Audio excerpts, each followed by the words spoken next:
I am Brian O'Toole. I work with the Presentation Sisters in Ireland and in England, and there are some of the Presentation Sisters here this evening.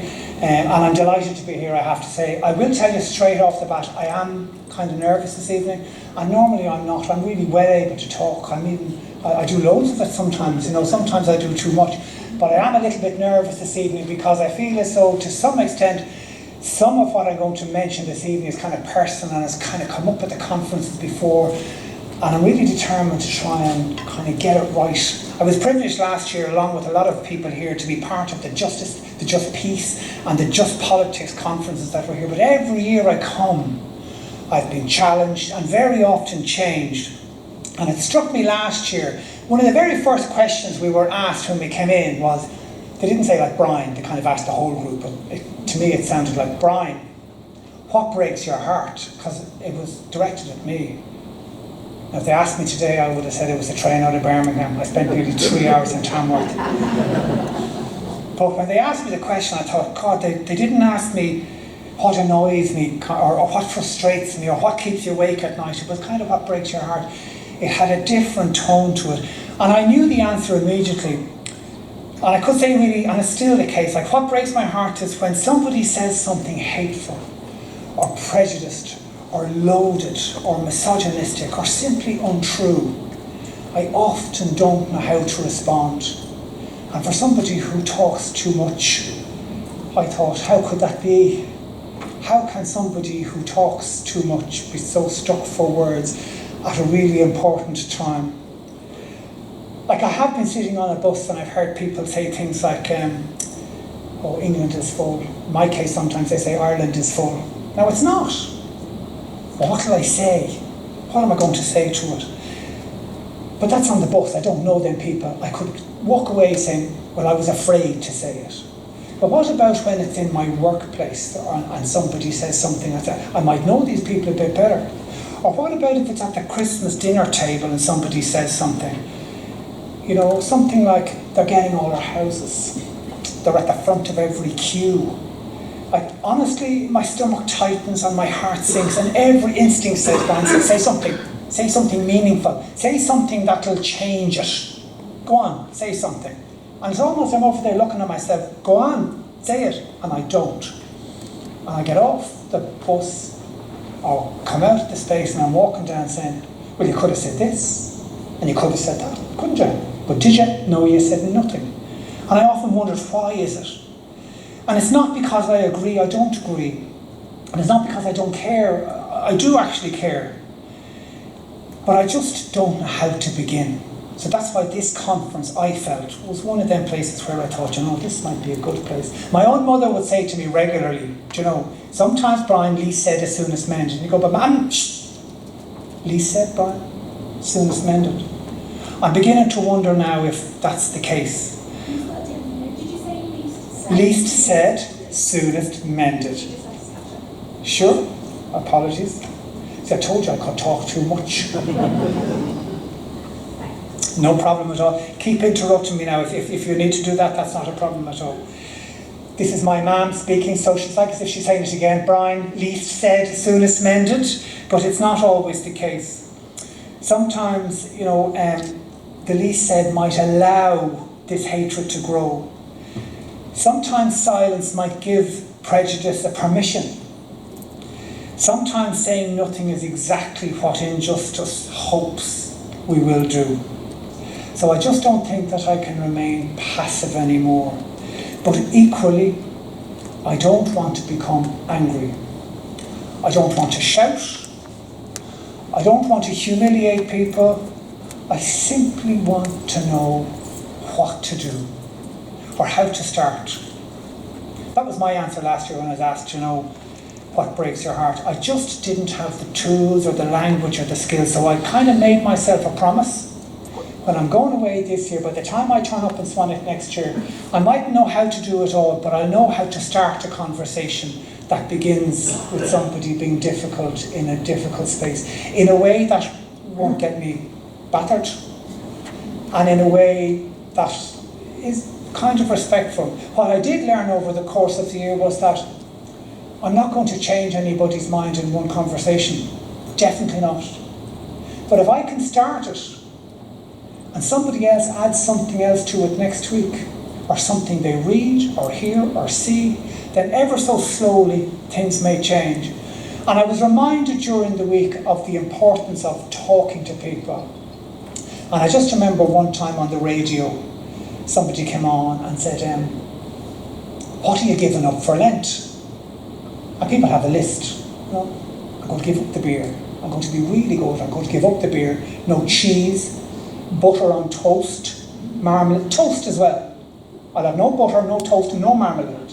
I'm going to give up all them things. I'm not going to curse for Lent. I'm going to go to Mass every day. And that's just the first week. So people have this, what will we do? But then this lady came on the radio and she said, I'm not doing any of that. And somebody said, so you're just going to be one of these people who's going to be a daily swimmer. You know, and said, I did that last year, and every day for the whole week I was swimming. I told everybody I was a daily swimmer, and then I stopped and I never mentioned it again. I decided that this girl had said, no, she said, I decided I'd do something different. I decided I would talk to somebody new every day. Somebody I didn't know, every single day. And all of a sudden I was kind of, now that sounds good. I could do that. I can talk. But she qualified it. You can't go into a fella in a shop and say, can I have a newspaper please? And then come out and say, that was easy, that's not, no. You have to engage somebody. So in fairness, the man on the radio said, actually he said, I think that'd be really hard. She said, I thought it'd be hard too, she said. And you know, it wasn't as hard as I thought. She said, I've only ever met one person who didn't really want, but she said, I got cute. I kind of know, you kind of know after a while who's up for it. But she said, even the people who look like they are not into this, I mean, you just can't stop them. She said, and it's been fantastic. I've met lots of people. She said, my head is up when I go for a walk. It's at a bus stop, it's at a queue, it could be simple, it could be 30 seconds. And she said, the one thing that really struck me about it, she said, I wondered if the conversation I had with somebody was the only conversation they had that day. And the odd time I might tell somebody, I took this up for Lent and I never gave it up 3 years ago. So every day I try and talk to somebody new. But she said, this town is kind of small, so I'm running out of new people. So I'll have to come back around to some of you, but now you know what I'm doing. But somebody said, that's that, I'm going to do that. So she thought, well, I often wondered if she knew what her actions and her example meant for others. That in actual fact, what she might well be doing is, looking for people to have a chat with, recognising that we have far more in common with each other than we do that's different. So no matter who you are, people talk about the weather, they talk about a football team, maybe, they talk about a late train. I could talk about that for hours today, but I won't. I'll never mention it again. Never. There's lots of things people talk about. Neighbours, such isn't well. My grandson's doing exams. This is on. All sorts of things people do. We've a lot more in common. There's a new building. You see the traffic lights down the road. Such and such a shop is closed again. Local news. It's enough to start a conversation. So in fact, this evening what I'm hoping to do really is to try and maybe build on that kind of idea, given that the title of this is called Just Talk. But I think that the most important part of talking is listening. This is going back to my mother now when she said, least said, Brian, as soon as mended, of course, but it is listening, but it's kind of deep listening. It's kind of listening with intent, without having your answer prepared already. It's about patient listening. Listening long enough so that somebody believes that you're there to hear them. Not listening because you agree, you mightn't. But listening because every human person deserves to be heard before you say, I'm not so sure about that bit now. That kind of listening changes people. And along the way I kind of learned something fascinating, because I was looking at this last year and I realised that somebody said, you could divide people into 3 groups. There's 10% who, no matter what you say to them and argue with them, they will never change their mind. You may never change them, but that doesn't mean it's not worthwhile saying, I'm not so sure about that. There is a group at the very end who agree with everything you say, and you're like, that they're fantastic, obviously, because they agree with everything you say. Either they're fantastic or you're fantastic. Maybe you're all fantastic. But there is a group in the middle who are a little bit wondering, and they are prepared to listen, and they might be moved. So it is definitely worth having the conversations. The one thing I did realise is that I don't have to change everybody. I simply have to make sure another voice is heard, even for a short period of time. And I remember thinking one time, you know, if somebody had said to me, if you imagine sitting around a Christmas dinner table and somebody said, Brian, Ireland is full now, we don't want anybody else. Finished. That's it, finished. And you're thinking, the old me would have thought, well, I'll stay silent and do what Ma'am said, you know, least said, soon as mended, don't, Christmas, don't start a row. Or, I prepare for battle at the top of the table. However, now I might think differently. I might go, do you know, there's something in what you said. I'm not too sure what it is, but it's making me think Ireland is full. It certainly makes me think. I can't say I honestly agree with you. I need to hear more. I would like to hear more. The ball has gone back into their court all of a sudden. Easy, it's gone back into their court. I would love to hear more. There's your willingness to listen. Immediately something has changed. Nobody has been attacked. Nobody's been embarrassed. Nobody has lost face. The temperature drops ever so slightly. The conversation begins. And Ma'am was wrong. Lee said, sometimes it's okay. Say a little bit more isn't so bad. Sometimes people quote statistics. Oh, this many have come and this has happened. And then, you know, you get into this quoting statistics back and this and that. You go, no, you'll never win. But it's not about winning. You're saying, oh, hang on, there's loads of facts. I can't get my head around all of them. I would like to check some of those. I think we should all check. Any chance we might have a look at them together. What do you think? Because you're saying this many did that many did the other. Let's check some of this. Because, you know, I'm not so sure. So again, it's not a case of you challenging up front. Or even saying things like, you sound worried, actually. You actually sound worried. You actually sound a little bit annoyed, or you sound a little bit afraid. And to be honest, I can understand that. Sometimes we don't need to challenge. Sometimes we really just need to recognise other people's emotions, the emotions of the people sitting in front of us. Respect for that person, whether we agree with them or not, is not agreement.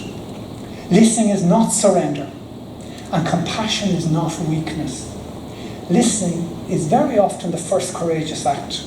Jesus understood that. He never forgot the dignity of the person standing in front of him. Perhaps that's our calling too. So maybe now if I come back to the conference and I'm thinking, so why are we here? Am I all right there now? You're okay, thank you very much. Well, we're not just here to attend another conference. I would hope when you go away on Sunday, you'd say, I heard that fella say something, how to practice the pause in a conversation that's difficult. How could I get out of that? And I'll be honest with you, I stood in front of the mirror and practiced the conversation, not because I'm imagining my beautiful self. I was practicing the lines because I wanted to be sure that I wasn't going to make a mistake. I didn't have to know the whole conversation. I just had to know how to start it. And then bring your authentic self into it. That was what I learned. And I tried it, and I'll be honest, it kind of worked. I thought I was fantastic. I didn't tell anybody that, though. I'm telling you, but I thought it worked. Not that anybody changed their minds, but I just thought there wasn't a row. I was able to say something, and that was okay. They went with it. Really, I suppose this evening, what I would hope we might do is, or one thing that I suppose I learned from last conferences, one of the last things I took from the last conference was, somebody said at the end, they said that peace grows around tables and not walls. And they said how walls divide, how walls keep people out, and that walls sometimes stop conversations before they begin, but tables are different. They invite, they welcome, they make room for another chair. And this weekend in Swanwick, that's what we're looking for. We're looking for Swanwick to become a place of tables of conversations where stories are shared, where strangers become companions, perhaps even if we disagree with each other, which is okay. The one thing we shouldn't do is withdraw from engagement. And if we do that because, well, why? Is it because I don't know what to say or how to say it? Then I'm going, well, now this weekend I'm going to change that. I'm going to go to one of the workshops and figure out how maybe I'll have a go with one of these difficult conversations. If something happens, I'll have a go. I'm hoping that on Sunday morning when we gather, we'll hear some of the news that people have gathered and learned and the wisdom from the weekend. There will be tables of new learning. And I hope that when people would come together on Sunday, I'm urging them too, that I'm urging all of you, that when you do meet together, that you might split up from the people that you came to the conference with. Not because they're not very nice people. They probably are. You might be married to some of them. They're in your parish group. They're sisters or brothers in your community. But what we're saying is maybe you might split up so that you maximise the benefit. So when you do get back together, you say, I was at this workshop, we heard this, we heard that, we heard the other. This was great, you should go to that one or go to this one, or you're capturing the wisdom. And also too, we would say, maybe you should try this weekend and take up the Lenten gift, which is try and talk to somebody new every day or every time you go for a coffee. Because actually that whole practice of talking to somebody different is a big help. We're hoping that on Sunday we will gather, I suppose, as we said, to gather the wisdom of Swanwick, the voice of this particular community. That we think is something well worth taking home. So I would say that if you're here, I suppose, really just to be given out or to kind of have your voice heard above others, if I'm honest, you might well be in the wrong place. But if you've come to learn something, or if you've come to be disturbed maybe, or to be moved, or to have assumptions challenged, and in doing so maybe move others, then welcome. You are exactly where you are supposed to be. I hope you enjoy every workshop, every meal, every coffee break, every little chat. Do take time though to catch up with those who were here last year. Don't just ignore them because that fella on Friday night said, find somebody new. Do catch up with the people that you met before. Don't waste the moments. And I have one final favour. I've been asked to do a job tomorrow, which is to gather the prayers of the faithful. And the way we did it before was we took the wisdom coming out of the workshops and the plenaries and the groups like this, and we crafted them into prayers of the faithful. So if people thought, I was at something, this would make a good prayer of the faithful, help me. And we will put it together and we'll have them for the Mass tomorrow afternoon, please God. They'll become our prayers, the prayer of this conference, prayers that grow out of the conversation. Last year we finished with a message I think that has stayed with me ever since. We had this idea that ordinary people do have extraordinary power, and that we shouldn't underestimate that, I suppose. Knowing too, I suppose, that history has never been changed by the loudest voices, but equally too, it hasn't been changed by those who just stayed silent. I think it might be changed by people just like us, because we can persuade, we can mobilise, we can amplify, we can repeat messages. So if this weekend we're willing to speak honestly, if we're willing to listen deeply, then welcome to Swanwick. Oh, I don't know what happened there. And we're hoping that this weekend you'll come to have your say. So what we have this morning, or this evening now, is we have 2 questions for you, because I could talk for another 2 hours if you let me, but I won't. I definitely won't. I'm going to stop. And it's now 20 to 9, and for about 15 minutes we're going to ask you 2 questions. And I think Annette is going to bring them up on the screen. The first one is we're going to ask you, what is it that breaks your heart? And then the second question, what would you like from this conference? And then in about 15 minutes, and you can be in groups of 2s, 3s or 10s, it doesn't really matter. We'll just go around the room just to get a flavour. And if we get that flavour, we will try and incorporate what you need and what you want from this conference into the various workshops tomorrow. So we're going to give you about 10 to 15 minutes, if that's okay. So what we'll ask you to do maybe is you can pull the chairs around any way you want, but I have been asked by the man at the back, I don't want him to hear me, he said put the chairs back after. We might put the chairs back in lines afterwards when we get that bit done. So if you'd like, maybe to pull into groups, and again like that, you might pull in with people that you haven't met before at all. So I'm going to stop there. You have 2 questions. That's your homework. There's a big test afterwards. You pass the test, you can have wine. Red and white. Not red or white. Is that right? Red and white. Some people are nodding, some people are going, no, Brian, it's 1 glass of red and white. Yeah? Okay. 2 questions. What breaks your heart? What do you hope for at this conference? And we'll come back to you straight after. Thank you very much indeed.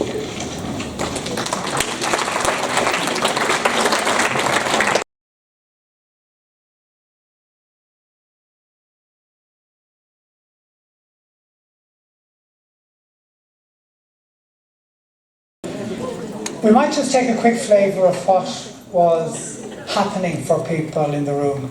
I had the privilege of joining a group down the back, and I'm grateful that they let me in. They were practicing this idea of tables, not walls. They scooched over and I was allowed in, which was great. Maybe if we start, I'm conscious we've only one kind of roving microphone. So the poor gentleman who has the microphone, the last thing I want to do is start there and then go down there and then go. This poor young man has a marathon to do to try and catch up. So maybe we'll take it from the back on this side. If anybody would like to speak about maybe what breaks their heart or what they would like to come out of this conference themselves. So if anybody on this side down the back at all, feel free. Remember, this is a test. If you pass, you get the wine. If you don't, you get to watch others drinking the wine you should have.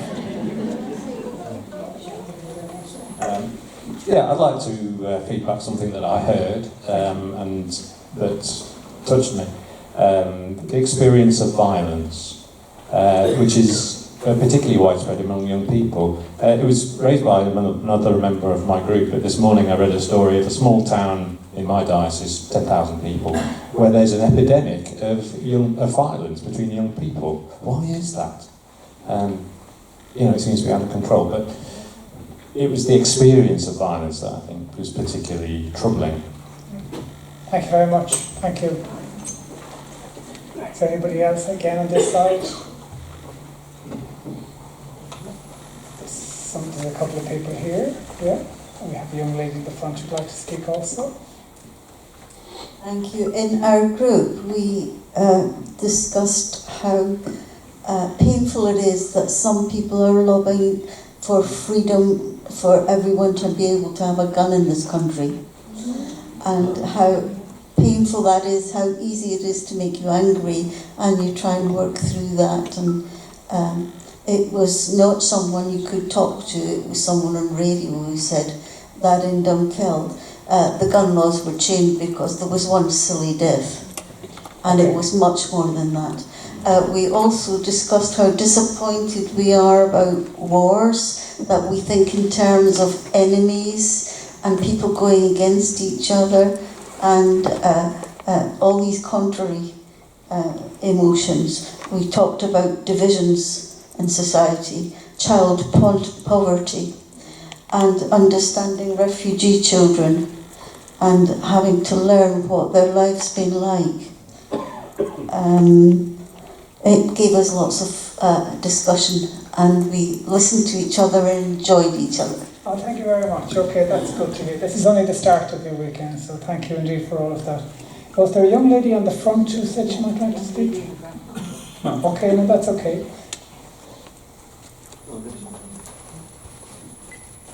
Thank you. We spoke about quite a few things that broke our hearts. So everything from climate change to the treatment of people seeking sanctuary to war and children dying in war. And something that kind of united all of this was the fact that we thought people's dignity was just being erased or ignored, and how our language and our media mean that actually people aren't seen as people anymore, but maybe just as numbers or collateral damage, and perhaps things to be laughed at online in the form of memes and emojis. We ran out of time to talk about things we were hopeful for, but one thing we did manage to say before the end was that we find the conference space very hopeful because it's a chance to meet people and to hear about the good work that people are doing, and maybe sometimes to get angry, but also to be encouraged to do more. Good, thank you indeed. Yeah, thank you so much. You got a lot in there. I've done 3 glasses. I'm joking. Is there anybody else? There's a little young person there at the front who would like to say something. I think I'm speaking for my sister. So he said killing animals and climate change. Perfect, 10 out of 10. Thank you for speaking up for your sister. This is what we're talking about, just talking. That's it, well done, 10 out of 10. Thank you. Hi. I'm having her glass.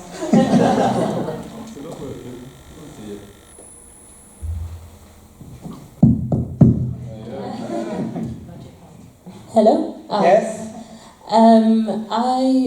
We discussed about how people are losing their faith. I think it's more prevalent in Gen Z, I would say. But as a whole, in the whole world, people are losing faith, which kind of spirals into all the problems that we see in the world today. So that's what I would say. Thank you, thank you. I think the scope of issues is very big, but the one thing that can improve them is the willingness to talk and engage. But thank you so much. What about on this side? Because this side were fantastic. They have all the wine so far. But there's somebody else here. Sorry, but I hope there's wine left for you over here. I'll be very brief. No, you're okay. Take your time. We spoke about the violence against children, whether that's at home or abroad, in peace or in war, that breaks our hearts. We spoke about the waste of life. We spoke about the vocabulary that helps to waste lives, and we felt that from this conference it would be good to be able to say, yes, we can do something, whatever that might be. Thanks. Thank you so much. Thank you very much. Anybody on this side like to add to that? It may well have been covered to some extent, which is fine, but if you thought there was more, please. Thank you. Among the things that we discussed is that the spirit of the international community is gone. If you think of the Universal Declaration of Human Rights of 1945, it doesn't seem to be respected anymore, and we have leaders like Trump who will give misinformation and say the Sharia law in London, when us who live in England, we don't know about it. So that breaks my heart. And last but not least, there's so many things we discussed, but another thing is that there's only one race, the human race. So what happens in another corner of the world, be it in Sudan, be it in Afghanistan, it affects us, it breaks our heart. And so again, it takes us back to the international community that they should come together and see how they can sort this out. And the issue of Gaza is painful, it's dreadful. So those are some of the things that breaks our heart, and this feeling of helplessness. Should I go to number 2? Feel free, yes. Yeah. So in terms of what do I hope at this conference, we're hoping to get the wisdom from all of you as to how to deal with these problems in the international world that we're facing. And we want advice on the range of techniques of dealing with these problems that have been said already. And how do you become non-judgmental at the same time helping other people? Right, shortest, we'll get to all that. Thank you so much. Hello. Hi. So I'll answer number 2 as well, because I already feel like I'm achieving it, so go me. But I hoped to kind of make some new connections. I have somehow managed to find the 3 people from the town over, from where I've come from, randomly through seating. But it has been really lovely to talk to everyone as at my first conference and to make connection.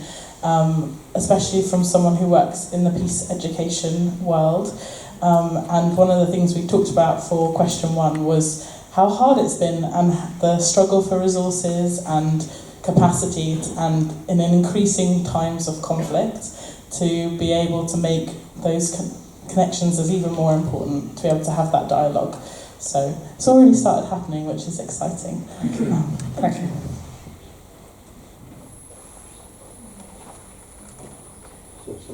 There's another 2 people here. Thank you. Thank you. Sorry.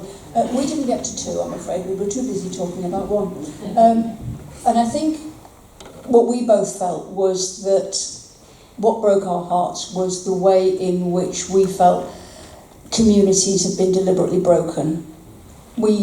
Some of us grew up within communities and knowing who was in that community, but times have moved on, and there's been a deliberate intent to break community into individuality, that we've been told that we're better together and we can make our own decisions.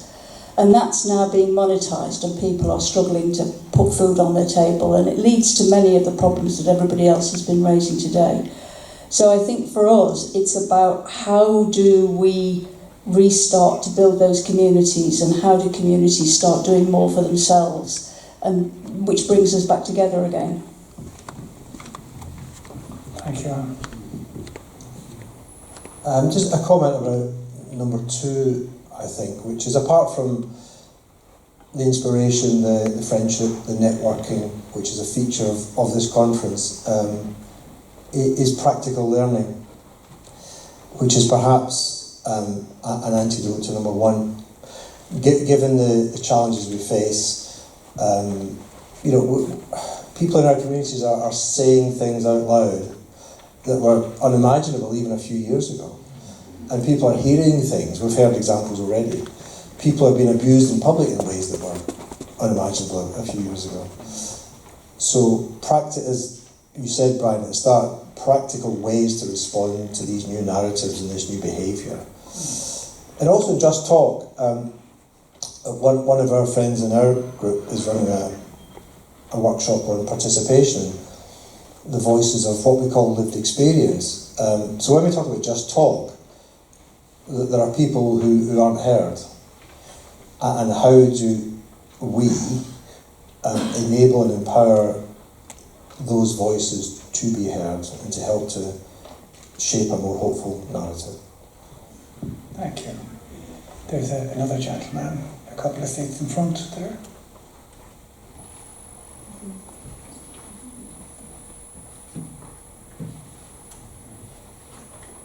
Is there somebody who would like to? Thank you. Yes, I answered question 2, but before I do it, I'd really love it if people would introduce themselves when they say something. My name's Robbie. Hello. So what I'd like to get out of the conference is to be able to drill down into some of the difficult topics that are being mentioned, and kind of what I'm hearing so far is almost like, well, we're all against war, we're all against poverty, and it's a very religious thing to say, we're all against sin, but it's kind of meaningless to say that. You've got to get into the details of, well, what is appropriate armed struggle, resistance against oppressors, or if you're going to talk about the far right, I go to a lot of events where we're all against the far right, but then nobody actually defines who the far right is. So it's that kind of drilling down to the details that I'd hope to get out of this. Thank you.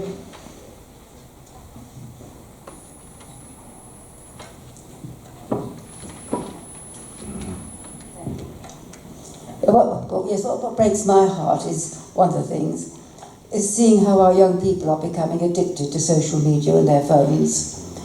I mean, it's got to the point where you're sort of in a family gathering, you're lucky if you see the young person, and if you see them, they're not talking and they're not listening. But behind this, there are companies who are doing this deliberately, that they are working on making what they're putting on the phone more and more addictive, apparently to the effect that they will actually employ psychologists and people to work out how you can affect the brain in a way that will become addictive. And I'm sort of wondering, we used to call this brainwashing, and I just wonder what's behind it and who is behind it. But my hope for the conference is that certainly. I could listen more and talk less. Okay, well, thank you indeed. Is anybody else? Okay, well, do you know, we have quite a bit. I'm going to just try very quickly and just gather some of what has come up with some of the issues. People spoke about resource and capacity and violence against children and violence within communities, about social media, about the dignity of people being affronted. People spoke about climate change, and young people spoke about animals, and also the loss of faith amongst young people. And then, of course, there's the difficulties of misinformation and poor information, and somebody else spoke about the human race and how no matter where it happens or to whom it happens, we are all affected by all of this. People spoke about waste and people's intolerance of others, and I know in the group that we were in, people felt, you know, so much of this is about how people are being treated or how people are treating each other, and maybe to look at that. And also then, on the other side, people kind of feel, yeah, but what do we do about it? What are the practical learnings? How can we start a conversation? How can we be not as silent as we used to, without losing our own dignity, without confronting in ways that means the whole argument has been lost just as we start? People also spoke about gathering the wisdom of those in the room by listening to others who are here.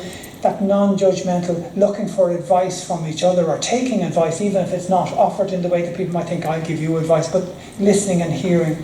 Making new connections, somebody else spoke that it has already started, and that there is a hopeful. Somebody else gave a really positive idea of, well, I would love if this conference was about the yes we can. That yes we can. But then somebody else said, well, yes we can, but I learned something this weekend. I didn't just hear people talking, I learned how to do something. I went home with a skill, how to start a conversation that might be difficult or awkward. People also reflected on the fact that we are most definitely better together, and that was very visible and evident in the room when people spoke and got together. And spoke about how communities can be better and how communities are being disenfranchised by being broken down into individual parts. And there is something about gathering a sense of community here this evening that kind of tries to put pay to that sort of notion, and that there is a hope in that speaks to number 2. Participation was something else. So much of what was come up in the number 2 questions will actually be taken up in many of the workshops tomorrow. Everybody has an opportunity to go to 2 workshops, and as I said earlier, if you went to one and your friend went to the other, then you can compare afterwards, and we will try and gather the wisdom. I intend to try and take some of this and kind of say, do you know what, the people last night, this is what they mentioned when they said what it is that continues to upset them and what they would hope from the conference, so that those doing the workshops will be sure to know that these are your concerns from last night. So we would hope that they would put in place those issues or put them to the front of anything they try to deliver for you tomorrow. Okay, I've certainly gone on long enough now at this stage, and I have, oh, it's empty. I'll have to do something about that. But I think we're pretty much bang on time. So you are being invited to attend the Just Fair, which is across the way. I'm not sure, Anne, does somebody else want to speak now, or will I just keep going? Oh, right, okay. Well, I'll be finished now in 30 seconds.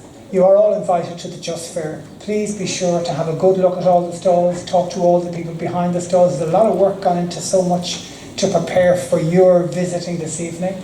I'm hoping too that you're going to take lots of notes, but then don't leave them trapped in a notebook. We want to catch the best of those notes on Sunday. So take your time, have a glass of wine, and enjoy the evening. And as somebody said, make new connections and build new friendships. So thank you all for a really lovely start to the conference.